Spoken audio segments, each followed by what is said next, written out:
আমি নিয়মিত নামাজ পড়ার চেষ্টা করি, কিন্তু মোবাইলে নাটক সিনেমা দেখতেও ভালো লাগে, মাঝে মাঝে দেখি।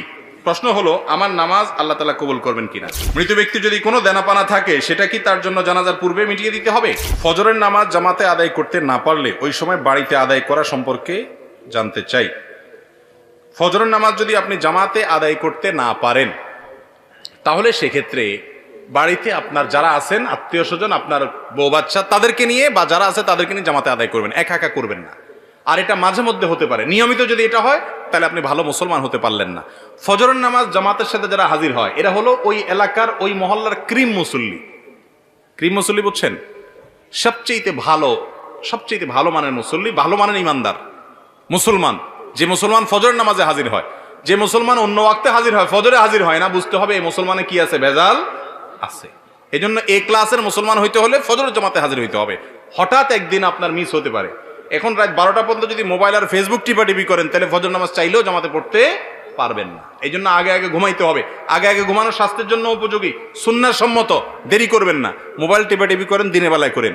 শয়তান দেখবেন মোবাইল টিপার মধ্যে সবচেয়ে বেশি মজাটা দেয় রাতে, ঠিক না? বিশেষ করে বিছানায় শুইবেন আর মোবাইলটা একটু আধা ঘন্টা 1 ঘন্টা টিপবেন না, এটা তো হতেই পারে না, ঠিক না? ঠিক মোবাইলে মোনাজাত ধরে, মোনাজাত বুঝেন, এইভাবে 2 হাত দিয়ে ধরা মোনাজাতের মতোই তো। এরপরে টিপতে স্ক্রল করতেছেন, কোথায় যাচ্ছেন, কি খুঁজতেছেন নিজেও জানেন না, আঙ্গুল খাওয়ার অবস্থা গোষ্ঠে, ঠিক না? এই যে রাতে বেশি মজা লাগে মোবাইল টিপতে, কারণ ইবলিসের টার্গেট হলো, তার প্ল্যান হলো, তার মিশন হলো আপনার ফজরটা ধ্বংস করা। সেই জন্য রাত্রে যদি যত দেরি করে শোয়াইতে পারে সে আপনাকে, তত তার উপকার। আপনি ভোর রাতে উঠতে পারবেন না, কষ্ট হবে।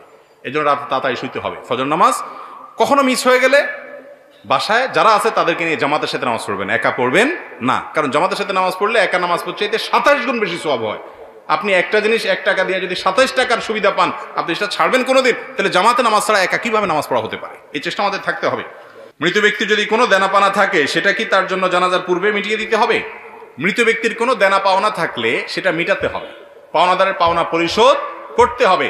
জানাজার আগেই করতে হবে এমন বাধ্যবাধকতা নাই। অনেক সময় দেখা যায় পাওনাদার দূরে আছে বা এই মুহূর্তে মিটমাট করা সম্ভব নয়, তাহলে আপনি লাশ দাফন করার পরে করলেন হবে, কিন্তু আপনি যদি আগে করতে পারেন, সেই সুযোগ থাকে, অবশ্যই আগে করবেন। আর পরে করলেও আদায় হবে, কিন্তু এটা করতে হবে। অনেক সময় দেখা যায় একটা মানুষ মারা গেছেন, তার দেনা আছে, দোকানে বাকি আছে, এগুলো দেওয়ার খবর নাই, 40 খাওয়া নিয়ে টানাটানি, ঠিক না? ঠিক যেটা ফরজ সেটার খবর নাই, যেটা শরীয়ত করতে বলেছে সেটা করে না, যেটা করতে বলে নাই সেটা নিয়ে টানাটানি।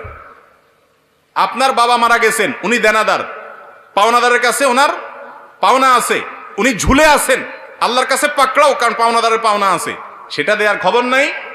আপনি ওই মানুষ খাওয়ায় বেড়াচ্ছেন। মানুষ খাওয়ানো গুরুত্বপূর্ণ না, পাওনাদারের পাওনা পরিশোধ করা গুরুত্বপূর্ণ? তার রূহ ঝুলে থাকে যে ব্যক্তি পাওনাদারের পাওনা পরিশোধ করা ছাড়া মৃত্যুবরণ করে। শরীয়তের নির্দেশ হলো কোনো মানুষ মারা যাওয়ার পরে তার সম্পদ থেকে সর্বপ্রথম কাজ হলো পাওনাদারের পাওনা দেওয়া, এরপরে তিনি ওসিয়ত করলে সেটা পূরণ করা, তারপরে বাকিটা তার ওয়ারিসদের মধ্যে বন্টন হবে। এখন আমাদের ওইগুলোর কোনো খোঁজ খবর নাই, যেটা শরীয়তে বলে না ওইটাকে সবচেয়ে গুরুত্ব দিয়ে করি। আল্লাহ আমাদেরকে বোঝার তৌফিক দান করুন। আমি নিয়মিত নামাজ পড়ার চেষ্টা করি, কিন্তু মোবাইলে নাটক সিনেমা দেখতেও ভালো লাগে, মাঝে মাঝে দেখি। প্রশ্ন হলো, আমার নামাজ আল্লাহ তাআলা কবুল করবেন কিনা? ভাই, নামাজ হয়ে যাবে ফরজ যদি ঠিকঠাক মতো করেন, কিন্তু আপনি নামাজও পড়েন আবার নাটক সিনেমাও দেখেন, হারাম জিনিসও দেখেন, এর মানে হলো আপনার নামাজটা ঠিক মতো হচ্ছে না। নামাজ যদি খুব ভালোভাবে হয়, তাহলে অন্যায় অশ্লীল কাজ থেকে নামাজ আপনাকে কি করবে? বিরত রাখবে। যদিও আপনার নামাজ ত্রুটিপূর্ণ, তারপর আপনি নামাজ ধরে রাখবেন। ধরে রাখলে একসময় ইনশাআল্লাহ আপনি এই অপরাধ থেকে, পাপের কাজ থেকে, হারাম থেকে সরে আসার সুযোগ লাভ করবেন ইনশাআল্লাহ। আপনাকে ট্র্যাকে থাকতে হবে, চেষ্টা ছাড়া যাবে না, চেষ্টা থাকতে হবে, একসময় আল্লাহ তৌফিক দিবেন। আর মনে রাখবেন, আপনি নামাজ পড়ছেন, আল্লাহর কাছে ইবাদত নিবেদন করছেন, আবার যে কাজগুলো করছেন সেগুলো আল্লাহ, হারাম কাজগুলো করছেন সেগুলো আল্লাহ নিষেধ করেছেন। যে আল্লাহর নির্দেশ পালন করতে গিয়ে নামাজ পড়ছেন, সে আল্লাহর নির্দেশ পালন করতে গিয়ে আপনার চোখকে হেফাজত করতে হবে, কারণ দুইটাই কার নির্দেশ? আল্লাহর নির্দেশ। হারাম জিনিস দেখাতে সাময়িক আরাম হয়, স্থায়ী আরাম হয় না। চুলকানির মতো, যখন চুলকাবেন খুব মজা লাগবে, চুলকানি শেষ, এরপরে জ্বলবে। আর চুলকানির সময় যদি না চুলকায়, একটু ডলে ডলে চুলকানিটা থামাইয়া দেন, তাহলে দেখবে না, জ্বলবে না। এই জন্য হারাম জিনিস দেখার জন্য মনের ভিতরে চুলকানি হয়, শয়তান উস্কায়, দেখ দেখ, দেখলে অনেক শান্তি পাবি, দেখার পরে ঠিকই অস্থিরতা লাগে, কি দেখলাম, হ্যাঁ হ্যাঁ চলে গেল, টেলিভিশন বন্ধ হয়ে গেল, সে চলে গেল, কি দেখলাম। আপনার মনের ভিতরে অস্থিরতা আরো বাড়ে, কখনো মনের প্রশান্তি আনে না, এগুলো মানুষকে অশান্তি করে। আজকে যুবকরা ডিপ্রেশনে ভুগছেন। কেন ডিপ্রেশনে ভুগছেন? ভোগের যত আইটেম আছে দুনিয়ার সবই তো আপনার হাতের নাগালে। কেন ডিপ্রেশনে ভুগছেন? কেন আত্মহত্যার প্রবণতা বাড়ছে? কেন মানুষ ডিপ্রেশনের কারণে দিন দিন অস্থির হচ্ছে? কেন মানসিক রোগী তরতর করে বেড়ে চলেছে? মূল কারণ হলো শান্তির ট্র্যাক থেকে সরে গেছে। শান্তি ভোগের মধ্যে নাই, শান্তি নাটক সিনেমায় বুধ হওয়ার মধ্যে নাই, শান্তি মাদকের বোতল হাতে নেওয়ার মধ্যে নাই, শান্তি জেনার মধ্যে নাই, শান্তি চোখের জেনার মধ্যে নাই, শান্তি দুনিয়াতে ভোগ আনন্দের মধ্যে নাই।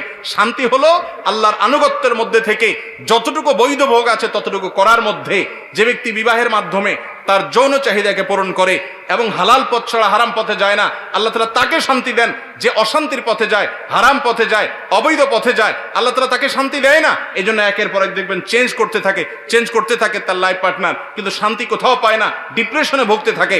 আল্লাহর কসম, এই দুনিয়াতে ভোগে আল্লাহ শান্তি রাখেন নাই, ত্যাগে শান্তি রেখেছেন, আল্লাহর নির্দেশ মানার মধ্যে শান্তি রেখেছেন। আলা বিযিক্রিল্লাহি তাতমাইন্নুল কুলুব। যুবকরা শান্তি পাচ্ছেন না, ডিপ্রেশনে ভুগছেন, আল্লাহর ছায়াতলে আসেন।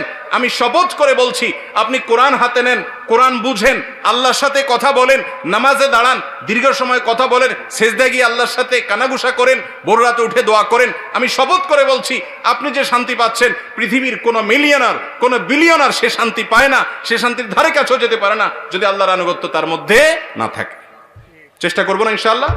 আল্লাহ তাআলা আমাদেরকে আমলের তৌফিক দান করুন। আমরা স্বর্ণ ও রূপার যাকাত দিয়ে থাকি। যদি ফসলের যাকাত দিতে হয় তাহলে কিভাবে দিব? কোরআন ও হাদিসের আলোকে জানাবেন। এটা নিয়ে তো দীর্ঘ আলোচনা করতে হবে।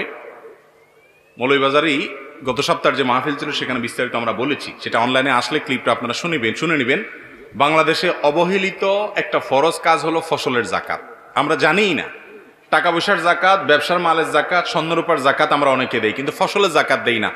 ফসল যদি কমপক্ষে 26 মণ হয়, অনেকগুলো আমাদের মতো, অনেক ইমামদের মতো 16 মণ হলেই দিতে হয়। নেসাব নিয়ে একটু মত পার্থক্য আছে। 5 ওয়াসাক হাদিসের ভাষ্য অনুযায়ী ওইটাকে কনভার্ট করলে বর্তমান হিসাবে কত মণ হয় এটা নিয়ে মত পার্থক্য আছে। তো হানাফি মাযহাবের উলামা ইকরামের দৃষ্টিকোণ হলো 26 মণ যদি কারোর ফসল হয়, সেই ফসলটা যদি নিজে পানি সেচ দিয়ে করতে হয় তাহলে সেই ফসল থেকে 20 ভাগের 1 ভাগ যাকাত দিতে হবে। আর যদি আসমানের পানি দিয়ে হয়ে যায়, নিজে সেচের পানি দেওয়া না লাগে, তাহলে সেক্ষেত্রে অর্থাৎ পয়সা খরচ না হয় সে ফসলের পানি দিতে গিয়ে, তাহলে সেক্ষেত্রে 10 ভাগের 1 ভাগ, অর্থাৎ 100 কেজি হলে 10 কেজি, আর 20 ভাগের 1 ভাগ মানে 100 কেজি হলে 5 কেজি। এই পরিমাণ ফসলটা গরিবকে দিয়ে দিতে হবে, যাকাতের হকদার মানুষকে দান করে দিতে হবে। আমরা ওই আলোচনা বলেছিলাম, বাংলাদেশে যেই পরিমাণ ফসল একটি বছরের স্বাভাবিক বছরে হয়, সেই ফসলের যদি ওসর দেওয়া হয় ঠিক মতো, অর্থাৎ এটার যে যাকাত, এটাকে ওসর বলা হয়, সেটা যদি দেওয়া হয় ফসলের যাকাত, তাহলে সেক্ষেত্রে